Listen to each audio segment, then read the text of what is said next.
A comienzos de nuestra era, al este del Imperio Romano, una ciudad emergió del desierto. Una ciudad que lleva 2000 años ejerciendo una misteriosa atracción. Su nombre evoca un pasado glorioso y un destino trágico. Palmira se encontraba en el cruce de las principales rutas comerciales de las caravanas procedentes de Mesopotamia, India y China. Alrededor de la ciudad, unas vastas necrópolis albergaban el mundo de los muertos con representaciones de rostros esculpidos en piedra. Vestigios sin descifrar en espera de ser desvelados. Una arqueóloga decidió perseverar en el estudio de estas piedras para reconstruir parte del pueblo arameo ya perdido. Localizar los retratos funerarios de Palmira es una especie de misión detectivesca. Estos nos permitirán descubrir la imagen que los palmiranos tenían de sí mismos y cómo se veían en relación con el resto del mundo. Rubina Raya espera descubrir el lado más humano de esta civilización perdida.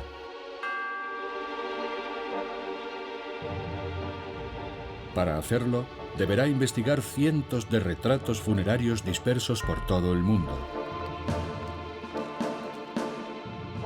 Su búsqueda reunirá una colección excepcional y revelará la identidad de estas destacadas familias palmiranas, su historia y su genealogía.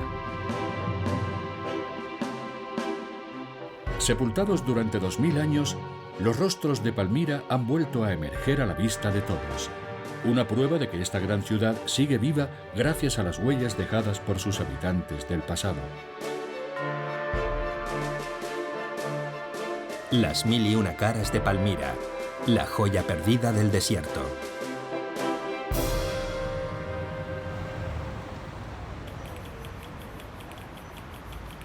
Rubina Raya es danesa. La primera vez que se encontró con los retratos funerarios de Palmira fue por casualidad al visitar los fondos restringidos de la Glyptoteca Ny Carlsberg de Copenhague. En 2011, cuando Rubina se encontró con estos retratos en piedra, cayó en la cuenta de que nadie se había detenido a estudiarlos en detalle. Fue toda una revelación. Sabía que contaban con la mayor colección de retratos funerarios de Palmira de todo el mundo. Lo que no sabía era el aspecto que tenían porque nunca se habían expuesto.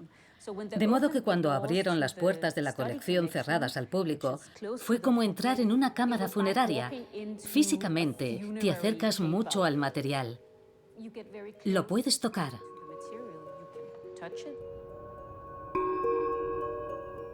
En Palmira, el mundo de los muertos estaba por todas partes. Envolvía el mundo de los vivos. La ciudad estaba rodeada por varias necrópolis. La más famosa era el Valle de las Tumbas.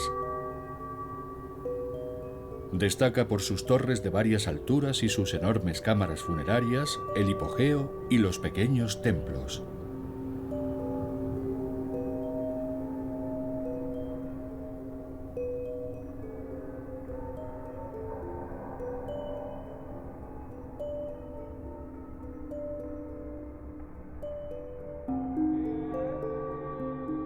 Dentro de las tumbas encontramos centenares de rostros, pero también escenas de la vida cotidiana y familiares.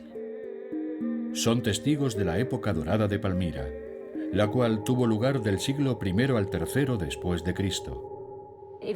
Fue a través del estudio de estos retratos cuando me di cuenta de que estaban relacionados con otra colección mayor de representaciones visuales de personas fallecidas del mundo antiguo. Me di cuenta de que si podía reunir todos estos retratos para ponerlos a disposición de los investigadores y de los estudiosos interesados, supondría una aportación fantástica al mundo del conocimiento.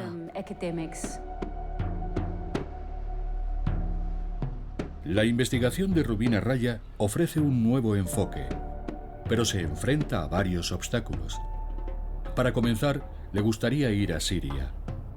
El paisaje arqueológico ofrece una gran riqueza de información y centenares de retratos siguen sepultados en las tumbas sin excavar. Sin embargo, la guerra lo cambió todo. En 2015, Palmira fue bombardeada por el Estado Islámico con el propósito de destruir estos restos. Aún permanecen algunas pocas ruinas, pero la mayor parte de este legado se ha perdido para siempre. El trabajo de Rubina vuelve inesperadamente a dar vida a esta magnífica y mutilada ciudad. El conflicto de Siria complicó muchísimo todo el proyecto, porque teníamos en mente ir para documentar los objetos de Palmira. Aquello no fue posible, por lo que tuvimos que cambiar de estrategia.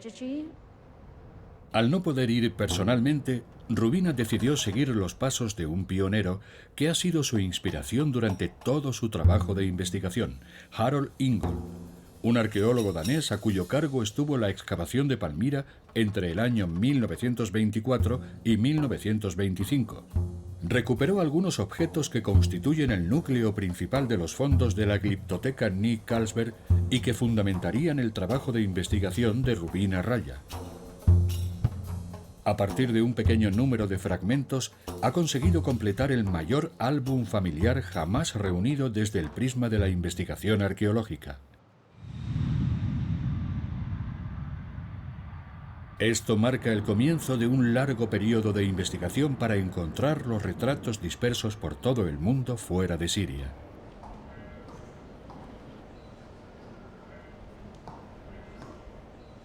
Para llevar a cabo su estudio, reunió a un equipo de jóvenes investigadores.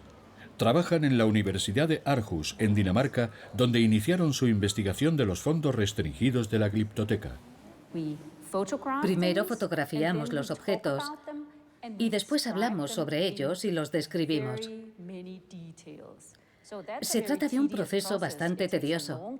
Lleva mucho tiempo asegurarse de que todo el retrato se describe correctamente. Esta es una fase primordial que consume mucho tiempo. Y la otra fase es tratar de contextualizar todo lo que podamos.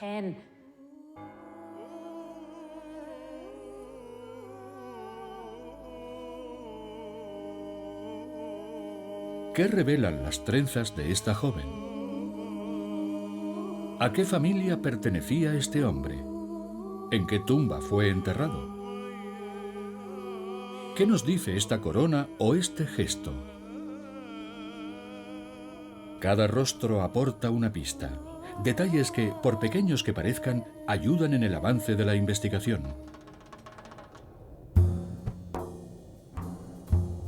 El hecho de que estos retratos estén esculpidos con tanta precisión significa que pertenecían a familias importantes. A las personas normales no se las retrataba, sino que se las enterraba en la arena o debajo de una losa. En el Valle de las Tumbas, la arquitectura de las torres y las cámaras funerarias denotan poder y rivalidad. Desde el siglo I hasta mediados del II después de Cristo, las familias pudientes encargaban torres funerarias de varios pisos, construidas por encima de la tumba excavada en la tierra y situada en el punto más alto de la colina para poder verla. La clase media construía hipogeos, cámaras funerarias excavadas en la roca.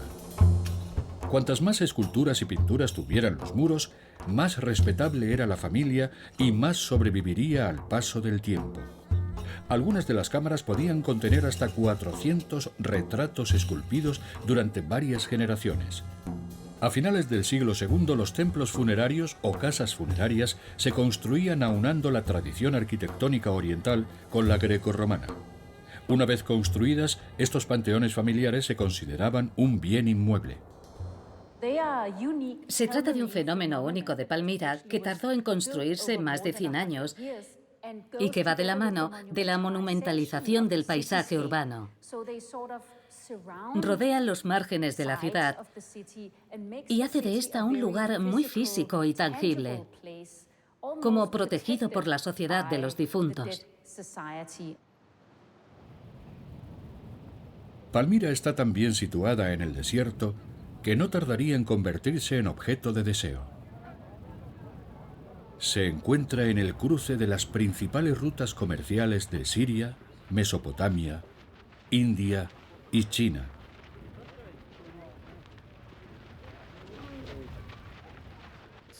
Lo que enriqueció a Palmira antes incluso de la época de los romanos fue su situación geográfica, puesto que se encuentra a medio camino entre el Mediterráneo y el Éufrates, el río que da acceso al Golfo Pérsico y a las mercancías que venían del otro lado de este, del lejano Oriente, África, Arabia Félix y demás.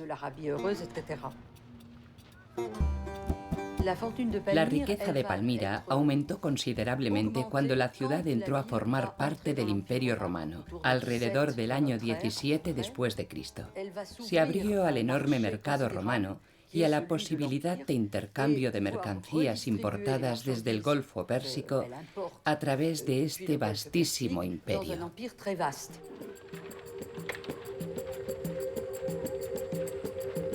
Las caravanas enriquecieron a la ciudad.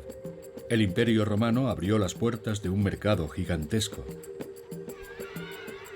Sin embargo, la joya de la corona que materializó el gran destino de Palmira fue el agua que brotaba a través de la arena.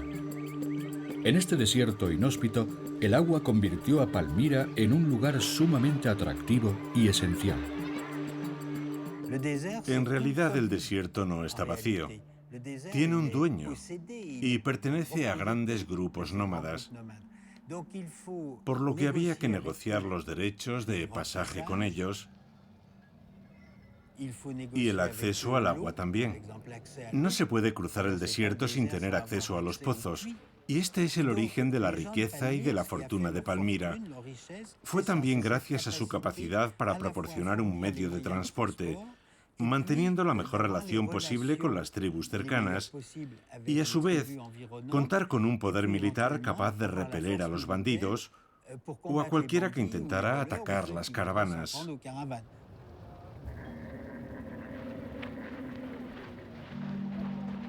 Los mercaderes de las caravanas iban armados y conocían todos los peligros de las rutas comerciales. Eran esenciales para Palmira y contribuyeron al enriquecimiento de las familias más poderosas de la ciudad. Se les confiaban las mercancías más valiosas. Entrar a formar parte del Imperio Romano supuso una gran oportunidad para Palmira. Los comerciantes se enriquecían cada vez más y hacían todo lo que podían para que su ciudad destacara. Se formaron grupos de élite.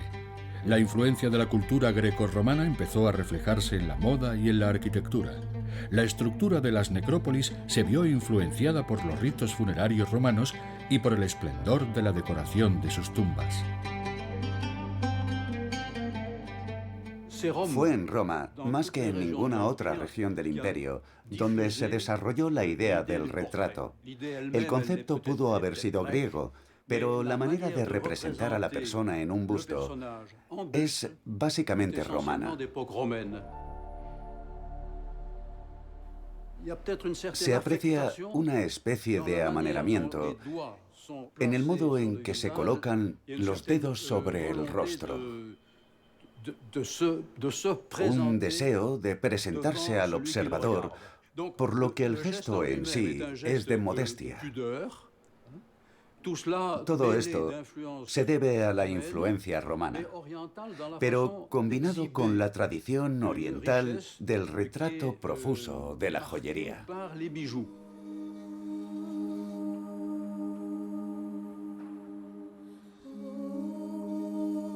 Ante el deseo de legar todos estos retratos a la posteridad, ¿pretendían los palmiranos dejar su huella en la historia durante el esplendor de su época dorada? ¿Cómo los percibimos después de 2000 años? Los retratos palmiranos son muy reconocibles. A primera vista casi todos parecen iguales. Mirada al frente, ojos grandes, los ropajes, el pelo.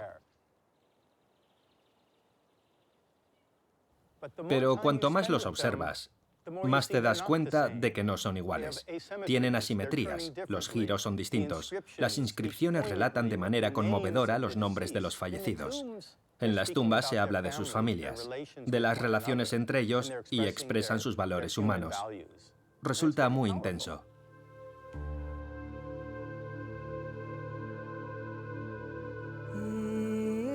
Cuando una familia palmirana decidía construir una tumba, llamaban a unos escultores. Esculpían los retratos sobre las losas de piedra utilizadas para cerrar la entrada a los nichos profundos que acogían los cuerpos de los fallecidos.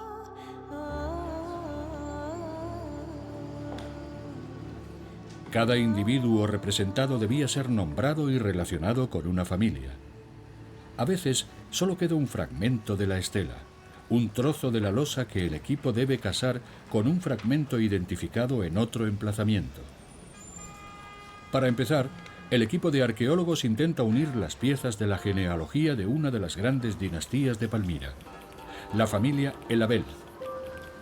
Cada fragmento recuperado se compara con los registros científicos existentes. Una vez encontrada la coincidencia, esta vasta galería de retratos se convierte en un idioma lleno de pistas. Muchos de los retratos funerarios están combinados con inscripciones, de manera que, básicamente, es la relación entre el retrato y la inscripción lo que resucita al individuo. Pero también encontramos algunos ejemplos que no llevan inscripciones. Desconocemos si éstas pudieron haberse pintado sobre el retrato al lado del mismo y se han perdido con el tiempo. O si algunas veces, cuando los retratos estaban bien contextualizados en el panteón de la familia, no necesitaban una inscripción. En algunos de los retratos se observan textos en lenguas distintas, incluida el arameo, una lengua muerta relacionada con el árabe y el hebreo. Rubina Raya desconoce cómo descifrar el arameo. Existen solo unos pocos expertos capaces de interpretar esta lengua. Jean-Baptiste John es un investigador de la epigrafía griega, aramea y latina.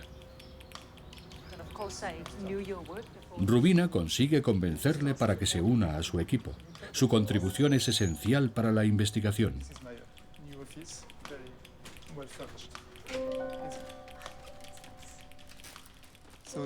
Estas son las tablas del abad Barthélemy, las que utiliza para descifrar las inscripciones palmiranas.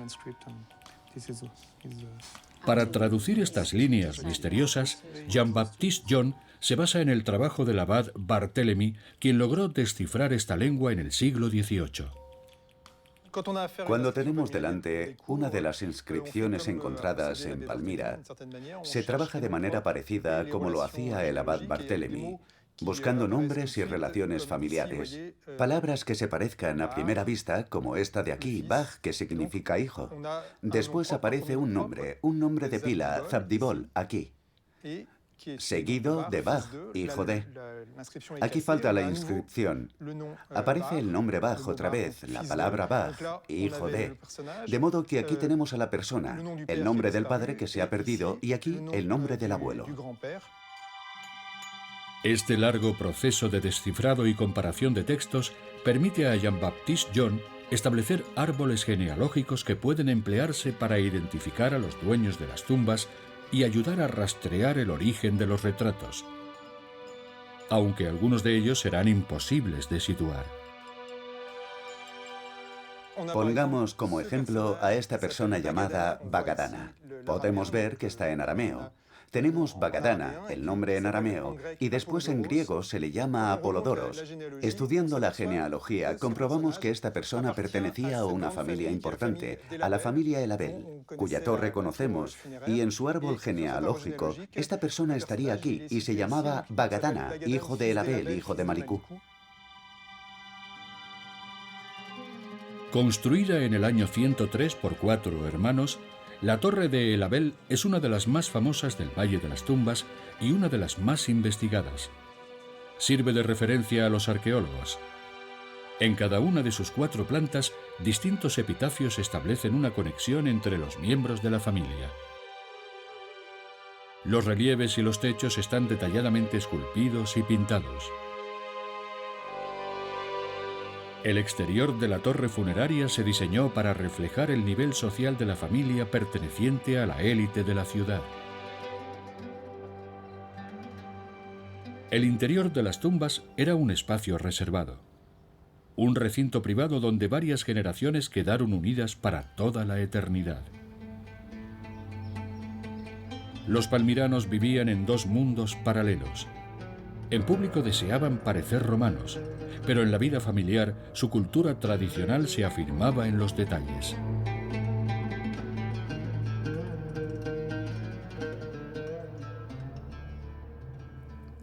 Se puede decir que Palmira es un punto nodal o un punto de intersección.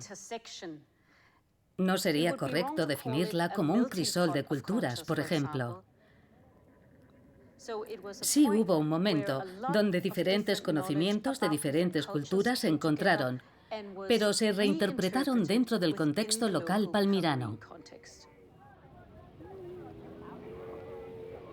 La capacidad para aceptar y asimilar diversas culturas era esencial para los habitantes de la ciudad, la cual se enriqueció con las distintas influencias procedentes de Mesopotamia y de la cultura árabe y grecorromana. Era como si el mundo entero hubiera convergido aquí. Hemos de imaginar una ciudad rebosante de actividad, grandes avenidas con soportales de columnatas por donde la gente podía desplazarse y protegerse del sol o de la lluvia, con distintos establecimientos donde podían encontrarse productos de todas las partes y donde la gente acudía a comprar, de modo que había mucho ambiente. Cuando Palmira entró a formar parte del Imperio Romano, sus habitantes sintieron deseos de demostrar que pertenecían a él, construyendo una ciudad nueva con edificios grandiosos y hasta renovaron antiguas construcciones, embelleciéndolas y ampliándolas. Al ser una zona comercial estratégica con muchas culturas y una gran prosperidad, a principios del primer milenio, la ciudad experimenta muchos cambios importantes. Al norte del oasis surge una nueva ciudad de la arena del desierto, atravesada de este a oeste por una gran avenida con una imponente columnata a cada uno de los lados. Se construyen varios baños públicos, un teatro y un mercado. La vida diaria giraba en torno a este núcleo. El dios Bol era el protector de la ciudad. Los palmiranos lo llamaban Bel por influencia de la vecina Mesopotamia. A menudo se le representa al lado de otras deidades, entre las más conocidas, Balsamin, Yaribol, Malakbel y Aglibol, el dios de la luna.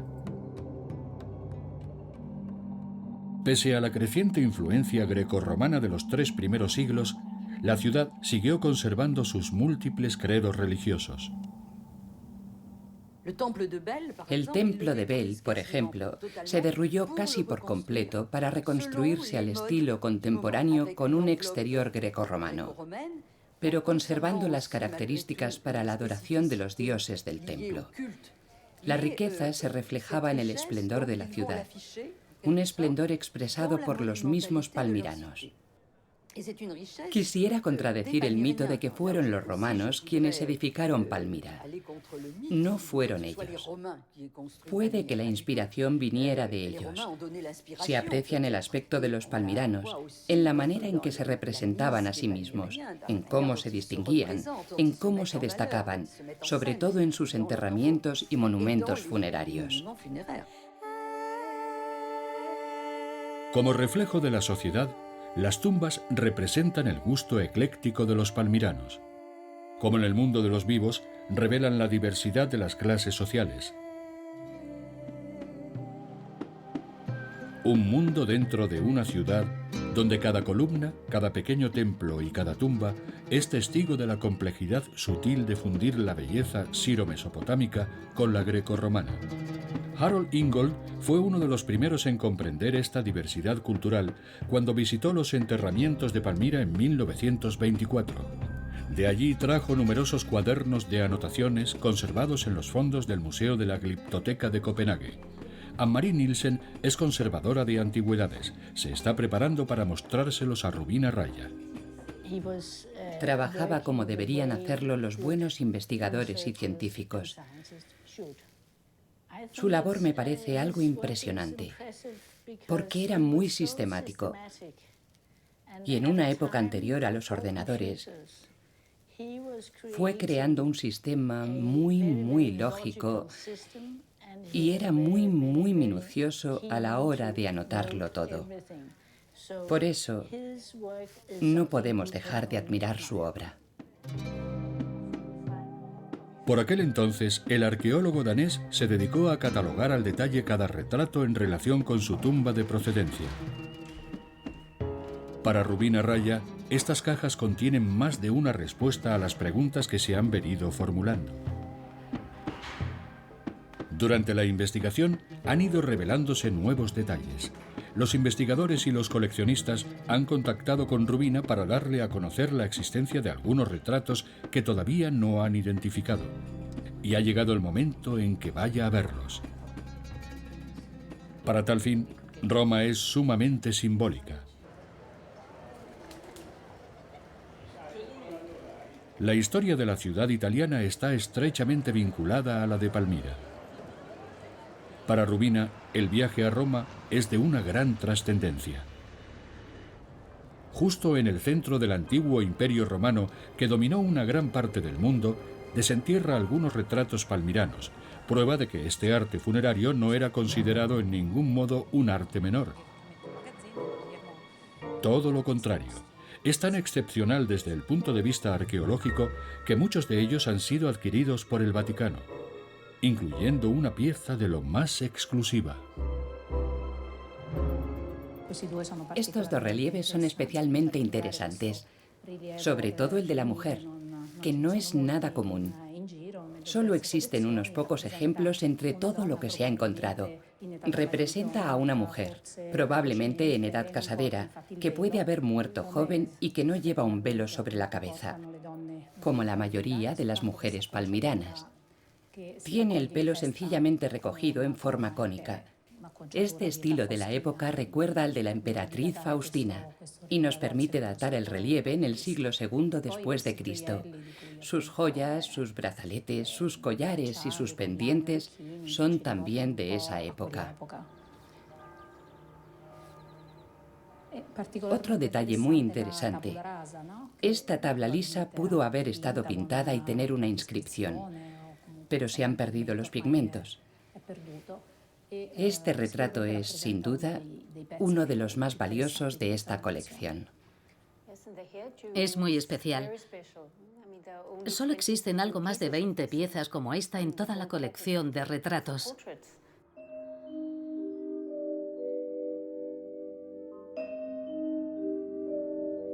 Una mujer sin velo, con una mirada decidida y sosteniendo una tabla.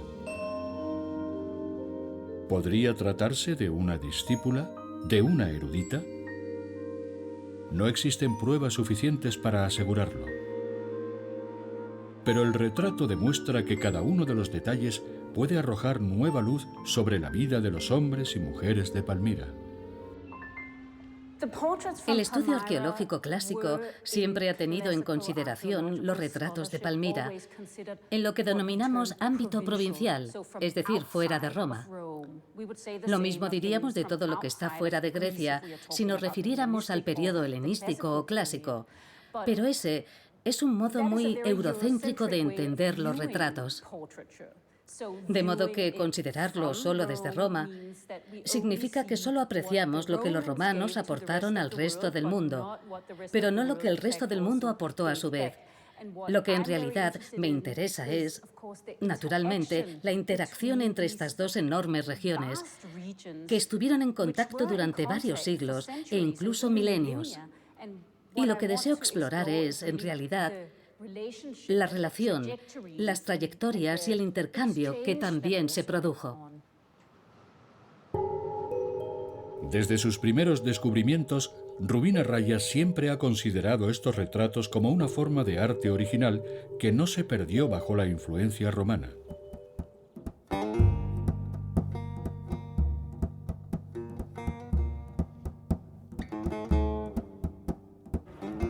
Durante su estancia en la capital italiana, Rubina recibe la noticia de que las autoridades aduaneras han interceptado un retrato procedente de Palmira.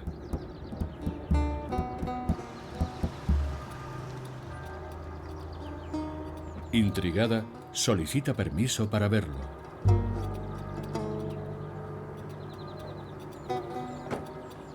La unidad aduanera especializada en el tráfico de obras de arte le permite acceder al lugar donde se custodia bajo una estrecha vigilancia.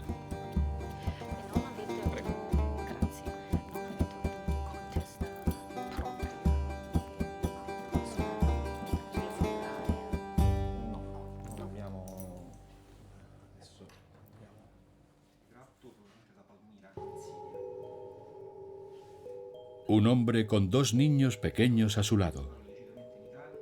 ¿Murieron a la vez? ¿O deseaba el padre estar acompañado por sus descendientes, representados simbólicamente en su paso a la eternidad?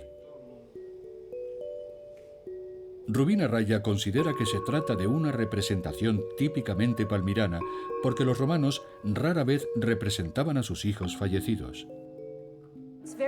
Es evidente que en el arte palmirano los niños tenían una función como atributo de sus padres, es decir, para indicar que una mujer tenía hijos o para indicar que un hombre era padre, pero también muchas veces se les representaba por ellos mismos, como símbolo de los padres que sufrían la muerte de sus hijos. Eso vuelve a plantear el interrogante de cuál era el tipo de niño que se representaba y de si alguno de esos niños, pese a tener nombre y existir, representaba a un grupo mayor. Porque es lógico pensar que morían muchos más de los que se representaban en el arte funerario. Se trataba de una conmemoración.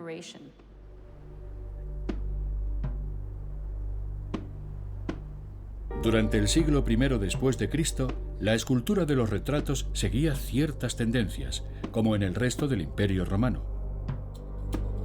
Entre los años 50 y 150, a los hombres se les solía representar sin barba, con el pelo cayendo levemente sobre la frente.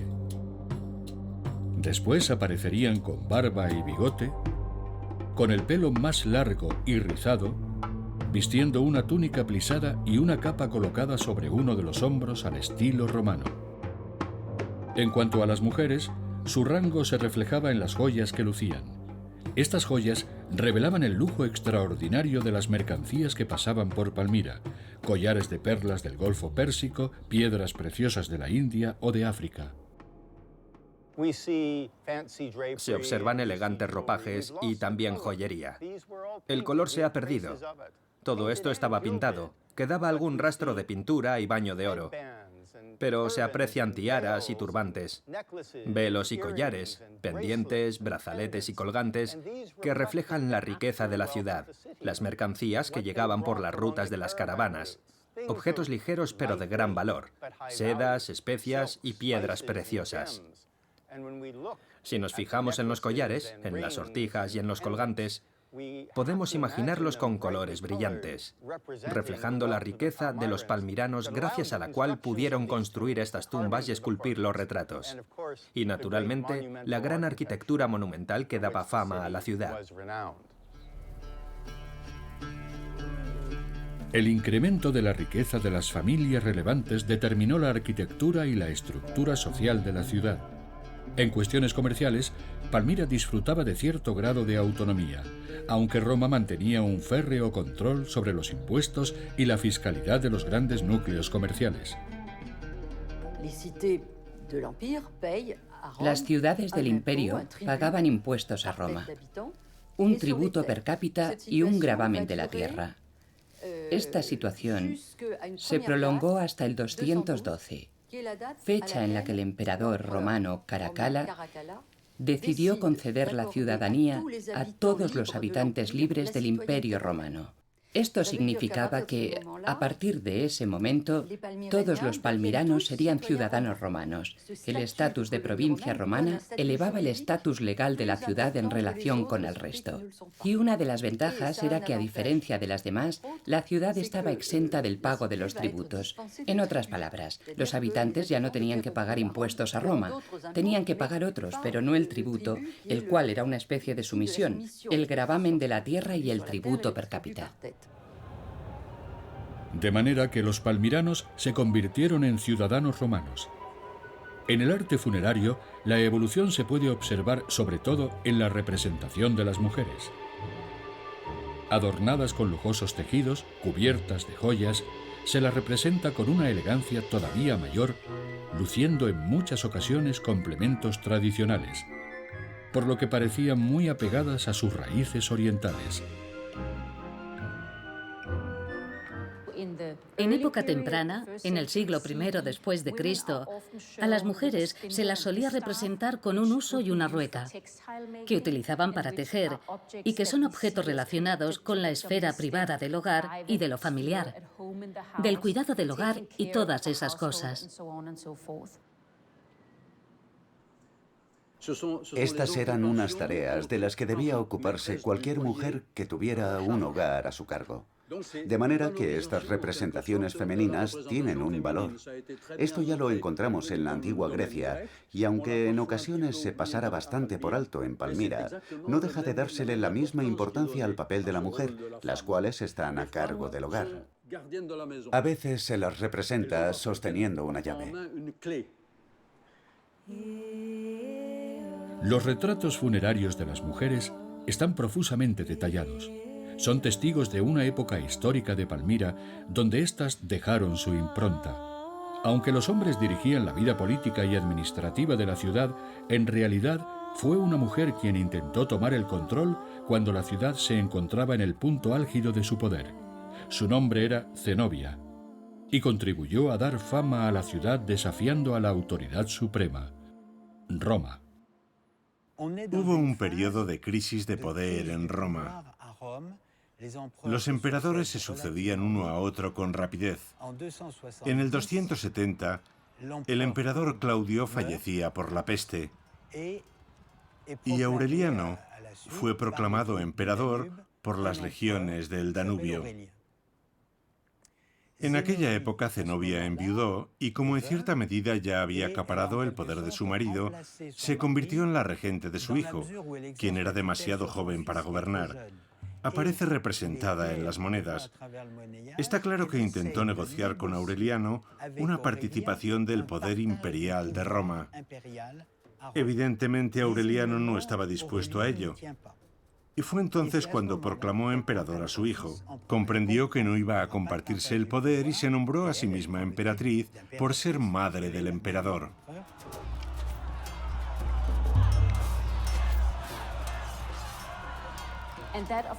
Y eso, naturalmente, condujo a la sublevación de Palmira contra el Imperio Romano.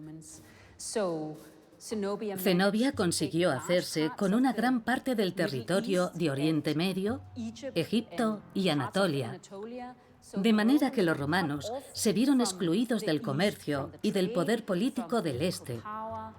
Y eso fue básicamente lo que condujo a estos a saquear Palmira a finales del siglo III. El emperador Aureliano puso fin a las ambiciones imperiales de Zenobia, emprendiendo una sangrienta campaña militar contra Palmira. La ciudad empezó a caer en declive. No obstante, Zenobia ha pasado a la historia como la heroína que desafió al imperio más poderoso del mundo.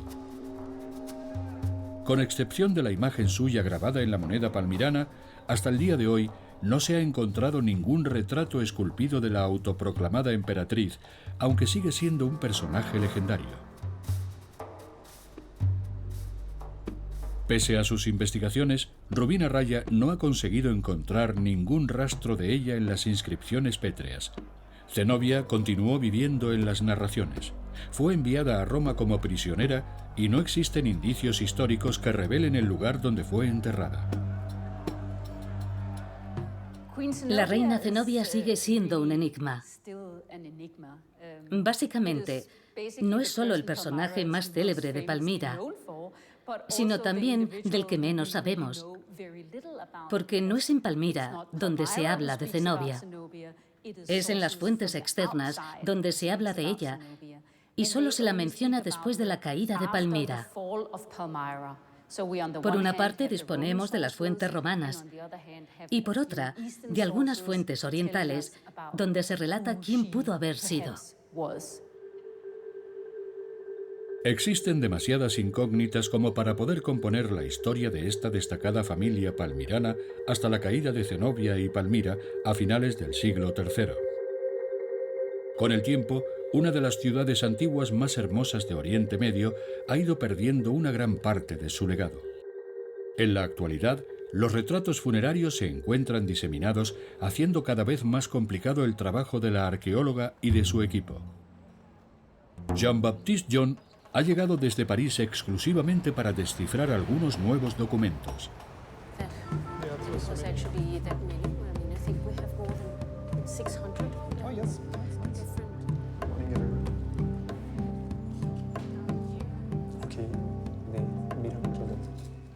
La esposa. Conocemos su nombre y su genealogía. Sabemos que se llamaba Badia, un nombre muy poco común, y fue enterrada aquí. Yo diría que su nicho se encontraba al lado del de su marido, en esta parte. Esto pone en evidencia que al menos esta parte de la tumba pertenece a la familia, pero tenemos que situar al otro y necesitaré vuestra ayuda para que me localicéis la posición de este hombre. Es difícil establecer vínculos con los demás miembros de la familia, pero es un trabajo interesante. Desde su base de Copenhague, el equipo de Rubina debe depender de la colaboración de los colegas e investigadores de la universidad para abrir nuevas vías de estudio. Durante el proceso de investigación, se hace evidente que los retratos esculpidos en el siglo III no solo son los más sofisticados, sino que también son los últimos. Con el declive de la ciudad, los palmiranos dejaron de esculpir los bustos de sus difuntos. Entre los últimos retratos encontramos uno muy conocido por los arqueólogos, uno de los mejor conservados, uno de los más admirados. De nuevo se trata del retrato de una mujer denominado La Belleza de Palmira, una de las obras maestras de la gliptoteca Ny Carlsberg. La historia de La Belleza de Palmira es muy interesante, porque este retrato pétreo fue encontrado en una de las excavaciones de Harold Ingold en 1928. Conocemos la tumba de donde procede y sabemos que se trataba de una tumba muy exclusiva de alto nivel, concretamente de una de las tumbas, de las sepulturas a las afueras del centro de la ciudad de Palmira. Se trata de una pieza muy especial, porque está muy decorada. Luce 7 tipos de collares diferentes, por ejemplo, y un tocado muy elaborado. Otro elemento especial de esta escultura, en particular, es que conserva parte de su policromía. Algunos de los colores todavía se aprecian en la escultura. La Belleza de Palmira es uno de los últimos bustos de la época dorada de la ciudad. La profusión del adorno revela un gran linaje y muestra hasta qué medida los palmiranos cultivaron sus múltiples identidades. De manera que, por ejemplo, podemos observar que las joyas que luce proceden de diferentes partes del mundo, no solo del Imperio Romano. Incluso también observamos que el estilo de retrato utilizado en sus rasgos faciales podría en realidad seguir más bien la tradición oriental de género y arte, muy conocida en aquella época. El retrato no solamente refleja la influencia de la cultura romana, sino que deliberadamente incluye distintos estilos de retrato en uno solo, convirtiéndolo en uno muy característico. Desde La Belleza de Palmira a Zenobia, las mujeres hicieron grandes aportaciones a la historia de Palmira. Bellas y misteriosas, perpetuaron una leyenda que ha sobrevivido al paso de los siglos y a la gran ciudad del desierto. Después de ser conquistada, Palmira perdió rápidamente su esplendor. Se abrieron otras rutas comerciales en los cruces entre Oriente y Occidente. La historia pudo haber terminado ahí, y la ciudad hubiera caído en el olvido del tiempo. En los siglos posteriores, diversos caudillos ocuparon la ciudad. En el 745, Marwán II, el último califa omeya, derruyó las fortificaciones. La ciudad fue saqueada por Tamerlán en el siglo XV. Tras la época dorada, llegó la época de las ruinas. La idea de Palmira creo que es muy romántica. En el desierto, medio enterrada por la arena, aparentemente olvidada, pero en realidad no. Redescubierta por los europeos, aunque naturalmente siempre conocida por las gentes del lugar. Este lugar, separado del tiempo, que ha sobrevivido al mismo. Creo que a todos nos parece muy romántico.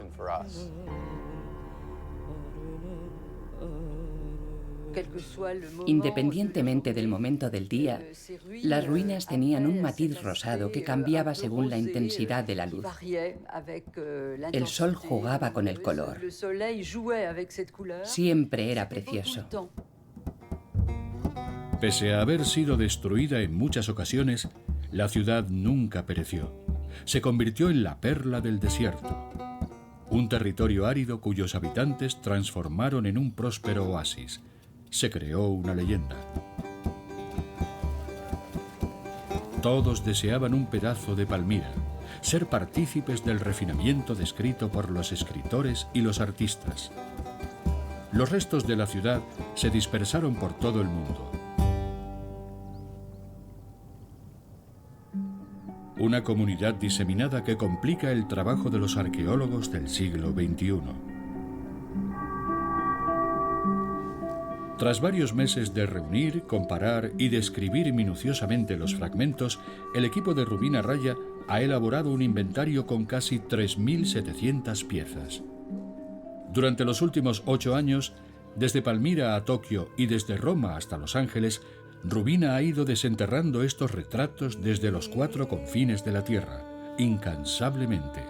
Ahora se acerca al final de su investigación, después de haber conseguido reunir las piezas más hermosas de esta amplia familia tan diseminada. Se puede decir que siempre los he tenido en mente, pero en realidad no me daba cuenta del potencial que tenían ni del que podía suponer agrupar todas las piezas. Los conocía, pero no tenía una relación íntima con ellos como la que tengo ahora, como la que he ido teniendo desde el 2011. Esta intimidad es el fruto del empeño de la arqueóloga, de su incesante trabajo para que estos retratos tuvieran el lugar que se merecen en los grandes museos. Después de una primera exposición en la Fundación Getty de Los Ángeles en la primavera de 2019, Rubina inaugura la mayor exposición de retratos funerarios de Palmira jamás organizada en la Glyptoteca Nick Carlsberg de Copenhague, el mismo lugar donde se encontró por primera vez con estas enigmáticas esculturas. Ninguna investigación arqueológica ha mostrado a Palmira de esta manera, como una comunidad de individuos cuyos ritos, relaciones familiares y valores éticos se revelaban con toda su fuerza después de su muerte, como si la trascendieran. Mientras que las ruinas monumentales aportan indicios de su prosperidad bajo el Imperio Romano, los retratos funerarios revelan una historia muy distinta. Nos invitan a compartir una intimidad, un tiempo y un espacio que sobrevive al declive de la ciudad y de sus principales familias.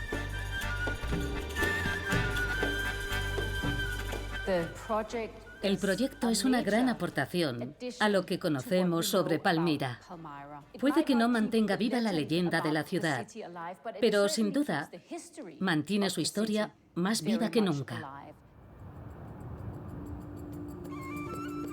Lejos de los conflictos que asolan Oriente Medio, esta exposición devuelve a Palmira la gloria de tiempos pasados. Recupera el recuerdo de una ciudad que algunos han intentado condenar al olvido.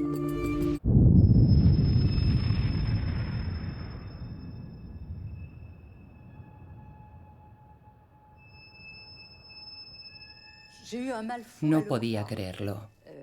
Todavía me pregunto si no fue solo una horrible pesadilla. Es triste y también incomprensible que alguien pueda destruir así monumentos como estos. Bajo el prisma arqueológico, la pérdida fue irrecuperable. Nunca podrá reedificarse como estaba. Nunca podrá reconstruirse exactamente. La destrucción llevada a cabo por el ISIS creo que puede explicarse por el estatus internacional que tuvo Palmira. Palmira formaba parte de nuestro patrimonio cultural.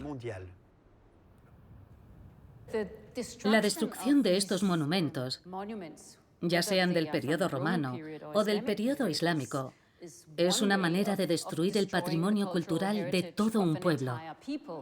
No podía imaginarse que fuera tan intenso como lo fue. Lo hicieron para dañarnos a nosotros, los occidentales, para dañar nuestros valores cosmopolitas. La ciudad antigua poseía unos valores muy cosmopolitas. Desconozco lo ofensiva que pudiera ser Palmira para el ISIS, pero vieron en ella un modo de hacernos daño y aquello me entristeció. Pensé que fue verdaderamente horrible. La ciudad de Palmira ya había sido destruida con anterioridad y tengo la certeza de que sobrevivirá de alguna manera, pero la catástrofe del pueblo de Siria es insoportable.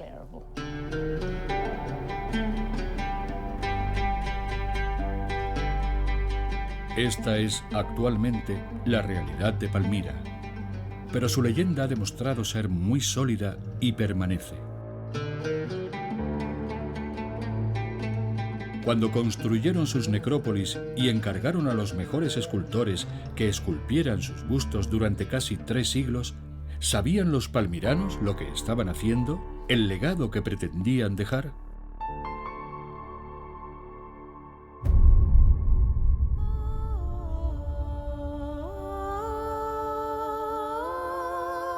Cuando observamos tanta nobleza en un mundo esculpido en piedra, parece que nos legaron no solo la historia de una familia, sino la de toda una comunidad, un testimonio eterno de su época en el desierto.